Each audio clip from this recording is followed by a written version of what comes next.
She told me to look at the camera, but the truth was simple.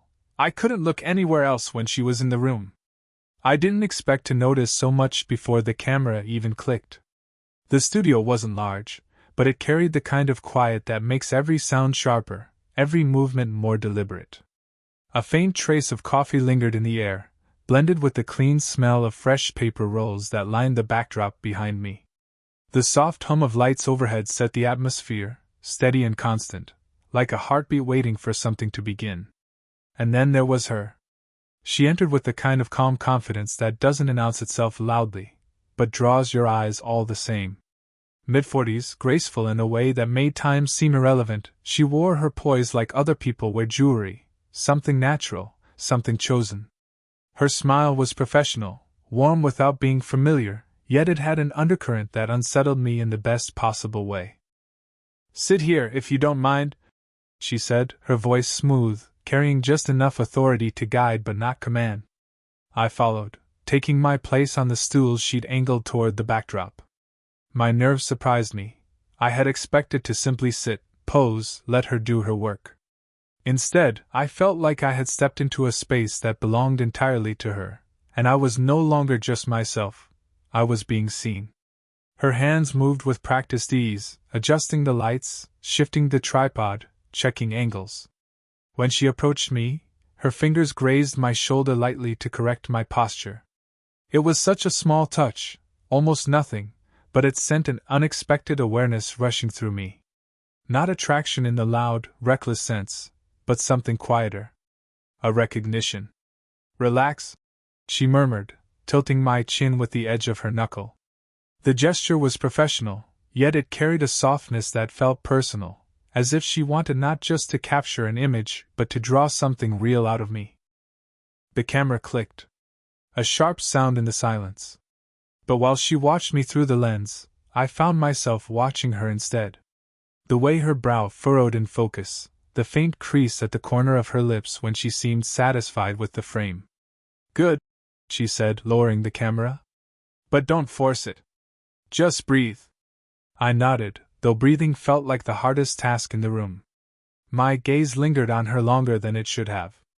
Every detail became impossible to ignore, the way the light picked out faint copper strands in her hair, the way her blouse shifted with her movements, the steadiness in her eyes when they met mine.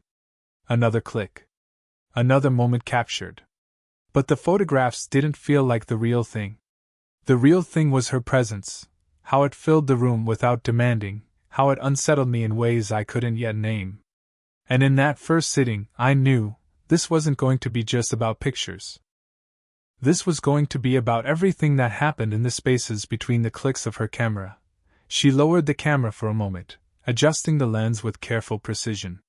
The pause felt longer than it needed to be, like she was giving me a chance to breathe, or perhaps giving herself one. The room seemed different without the steady click of the shutter. Quieter yet more charged. "Hold still," she said softly, though there was no reason to. She wasn't aiming at me anymore.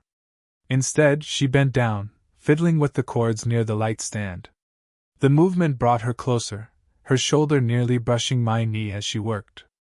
I caught the faint scent of her perfume then, warm, understated, with a note of something floral I couldn't quite name. It stayed with me, lingering in the space between us.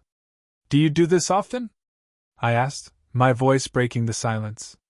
She glanced up, her lips curving into a smile that was more real than the professional one she'd greeted me with earlier. "What, photograph people? Or make them uncomfortable?" The teasing edge in her tone made me laugh, and I realized how easily she could disarm me. "Both," I admitted. She shook her head, a soft laugh slipping out, low and melodic. "I try not to. But some people, they notice more than others. They don't just sit and wait for the picture to be taken. They look back." Her words landed with more weight than she seemed to intend, and for a moment, our eyes locked. I could have sworn there was a flicker of something there, a question she wasn't asking, or maybe didn't want answered. She broke the gaze first, tucking a strand of hair behind her ear. The motion was simple, practiced, yet I felt the pull of it as if she'd done it for my eyes alone. "I don't usually talk much during sessions," she said, rising to her full height and dusting off her hands as though to reset the moment. But you seem like someone who notices the silence. I do, I admitted. Sometimes the silence says more than words. She gave me a long look then, one that lingered a beat too long before she picked up her camera again. The lens hid her expression, but I still caught the faint upward tilt of her mouth. The session continued, but the rhythm had shifted. The camera still clicked, but our words slipped in between the sounds, soft and natural. She asked about my work, my life, little things that seemed ordinary on the surface. Yet beneath it all was an unspoken awareness that each question wasn't about filling silence but about drawing me closer. And as she laughed again, really laughed this time, head tilted slightly back, eyes lit with something unguarded, I realized how rare that sound must be for her. It wasn't just amusement. It was release, like she'd let a part of herself slip free without meaning to. I found myself wanting to be the reason she laughed that way again. The camera clicked once more, but I no longer felt like just a subject being framed. Between frames, between words, something else had started to develop. And it wasn't a photograph. By the third round of photos, my body had grown restless. No matter how I shifted, the poses she asked for felt stiff, unnatural. I could sense her patience, not sharp or irritated, but steady, like she was waiting for something I didn't know how to give. Relax your shoulders, she murmured, stepping closer. Her fingers brushed lightly along my collarbone as she adjusted the fall of my shirt. The touch was brief, professional by all accounts, yet it carried a weight I couldn't shake. My skin held on to the memory of her fingertips long after they'd gone. I tried to obey, to fall into the rhythm she wanted. But every time she lifted the camera, my gaze slipped past the lens, back to her. The curve of her mouth when she was focused, the way her lashes caught the light, it all pulled me in. She noticed. Of course she did. Her voice came quiet but firm. Look at the camera. The words should have been simple, but they lodged in me like a challenge. Something inside resisted, not because I couldn't, but because I didn't want to. My voice came out softer than I intended, almost a confession. Not when you're here. Her hand resting on the tripod stilled. For a moment, the entire room seemed to pause with it. The hum of the lights, the faint creak of the stool beneath me, everything faded into silence. Her eyes lifted, meeting mine over the edge of the lens. There was no smile this time. No polite curve of lips or professional mask. Just her gaze, steady, unflinching, and vulnerable in a way I hadn't seen before.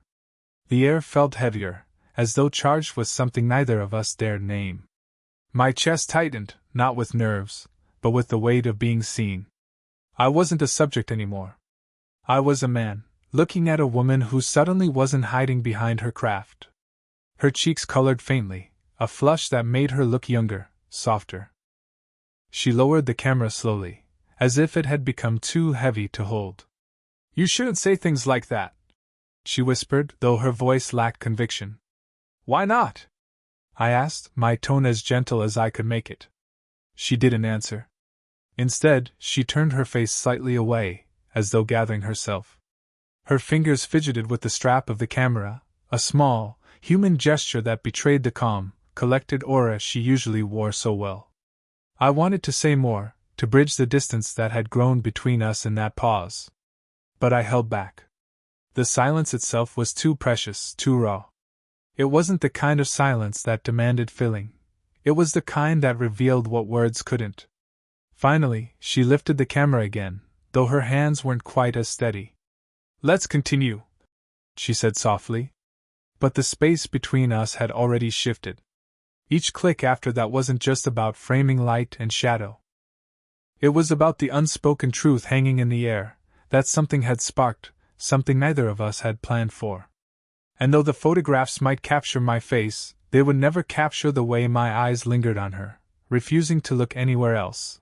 After the charged stillness of that unscripted moment, she called for a short break. Her voice was calm, but I could hear the subtle edge in it, as though she needed space to steady herself. She set the camera down carefully on the table, almost as if it were fragile glass that might shatter if handled too quickly. Water? She asked, gesturing to a small pitcher and 2 glasses by the window. I nodded, grateful for the chance to step away from the lights. She poured with graceful precision, the water catching the glow of the studio lamps as it streamed into the glass. When she handed it to me, our fingers brushed, just for a second, but it sent a pulse of warmth up my arm. We sat in the chairs near the window, the backdrop and equipment now behind us, like a stage left empty after a performance. The city outside was blurred by the evening light, muted colors bleeding into one another. For the first time since I arrived, the air between us felt less like a session and more like a conversation waiting to happen. She cradled her glass between both hands, staring into it as though searching for words. You know, she began slowly, I've spent most of my life behind the lens. It's easier that way. I tilted my head. Easier how?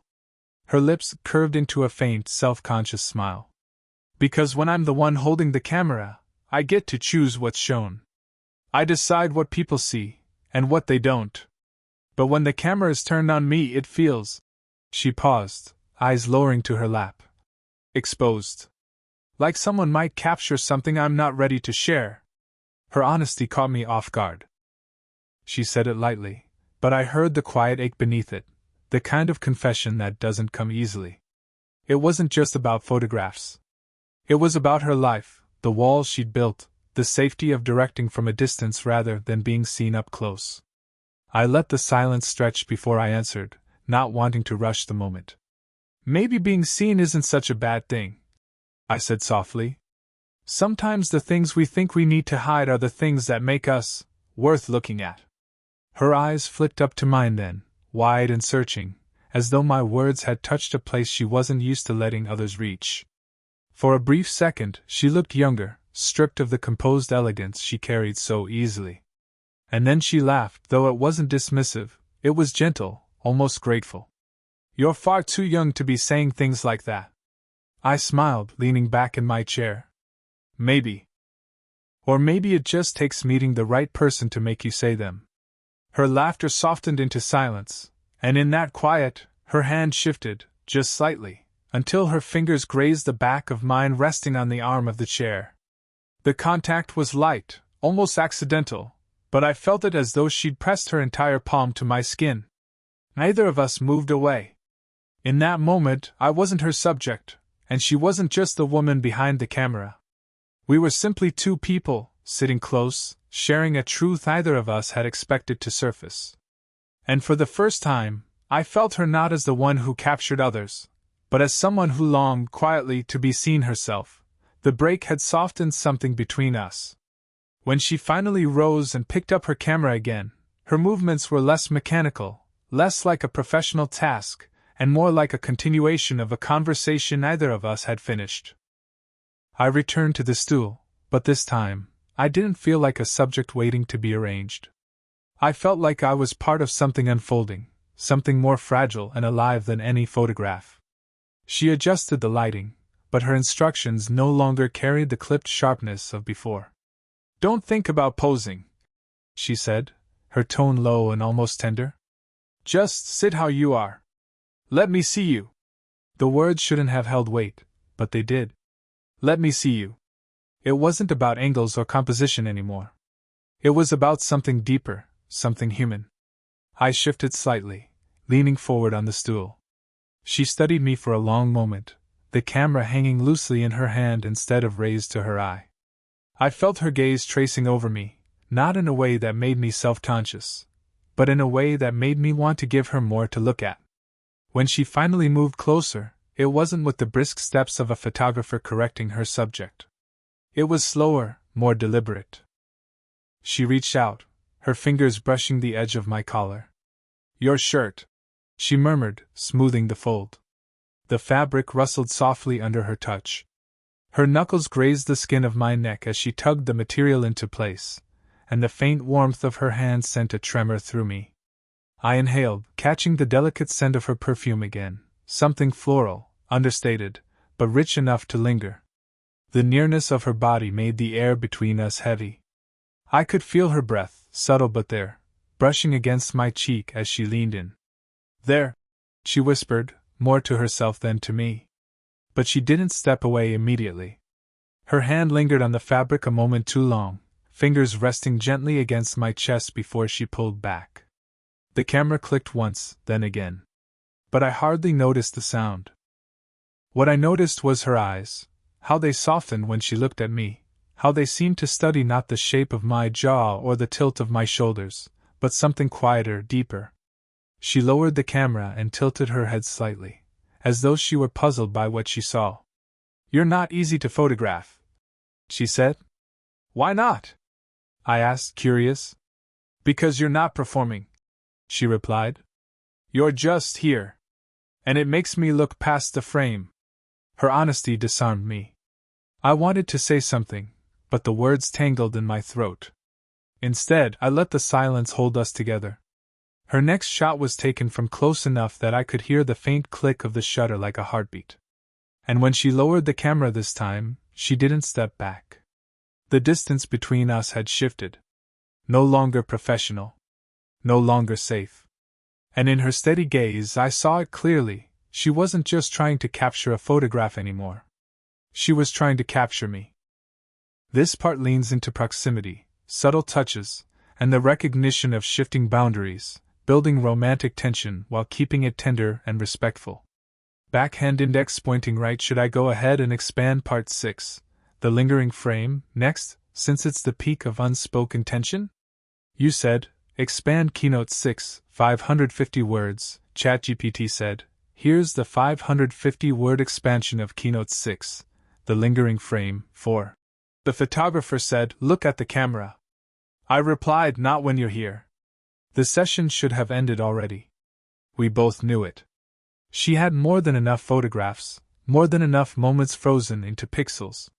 And yet, she lifted the camera again, as though letting go would mean stepping away from something neither of us wanted to end. She stood close now, only a breath away, the lens angled upward toward my face. But even as she held it there, her finger never pressed the shutter. Instead, her gaze lingered on me, the black circle of the lens dropping slightly until I could see her eyes above it. For a heartbeat, it felt as though time folded in on itself. The world shrank to the small distance between us, to the steady rhythm of her breathing and the quiet tension thrumming through the room. Her hand trembled ever so slightly where it gripped the camera. It wasn't enough to betray nervousness outright, but I noticed. I noticed everything about her now, the faint rise of color in her cheeks, the soft line of her throat as she swallowed, the way her lips parted as though on the verge of speaking but never did. I leaned forward a fraction, not enough to close the space, but enough to make the air heavier between us. My hand rested on the arm of her chair, close enough that our fingers hovered near one another, almost touching. That nearness sparked like static, pulling my attention to the space between our hands more than the lens pointed at me. She lowered the camera then, slowly, carefully, as though it had become a fragile thing she no longer trusted herself to hold. When it finally hung by her side, her eyes met mine fully, unguarded, searching. Neither of us moved. The silence that stretched out wasn't empty. It was thick, alive, pulsing with everything we couldn't say aloud. I could hear the faint hum of the studio lights, the distant murmur of traffic beyond the window, but all of it felt far away, insignificant. Her gaze lingered on me, not with the eyes of a photographer, but with the quiet intensity of a woman allowing herself to look too long. I swallowed, my voice low when I finally broke the silence. This doesn't feel like a photograph anymore. Her lips curved, not into a smile, but into something softer, almost pained. No, she whispered. It doesn't. For a fleeting second, I thought she might step back, reclaim the distance that had defined us until now. But she didn't. She stayed right there, close enough that I could feel the warmth radiating from her, close enough that every breath she took seemed to echo in my own chest. The camera hung forgotten. The session was over. But neither of us wanted the moment to end. We didn't touch, not yet. But the weight of what almost happened, what both of us felt, hung in the air like the final frame of a film paused just before the credits. And though no shutter clicked, that moment became the truest picture of all. The session ended not with an announcement, but with a silence that said more than words ever could. She set the camera gently on the table, her fingers resting on it a moment too long before she finally let go. The hum of the lights overhead softened, and the studio seemed to exhale with us, as though it too had been holding its breath. I remained on the stool, reluctant to move, reluctant to let the moment scatter into something ordinary. She walked to the computer at the corner of the room, her movements measured, composed. Yet I could see the way her shoulders lifted and fell, the quiet effort it took to steady herself. "Come here," she said softly, without turning. I joined her, standing close enough that the faint warmth of her arm brushed mine. On the screen, image after image flickered into place, me sitting, leaning, turning. But they didn't feel like me. They were fragments, reflections caught in a glass pane. Then she paused. One photo filled the screen, and I froze. It wasn't posed. I hadn't even realized she'd taken it. My head was turned slightly, my eyes unfocused, my mouth set in an almost smile. But what struck me wasn't how I looked, it was where my eyes were fixed. Not on the camera. Not on the backdrop. On her. I felt my breath catch. She must have felt it too, because she glanced up at me then, her expression soft, almost vulnerable. "I wasn't supposed to take that one," she admitted. I didn't answer right away. I couldn't. The truth in the photograph was undeniable. It wasn't staged, it wasn't crafted. It was me, caught in the act of forgetting the camera existed at all, because all I could see was her. "It's the only one that feels real," I said finally.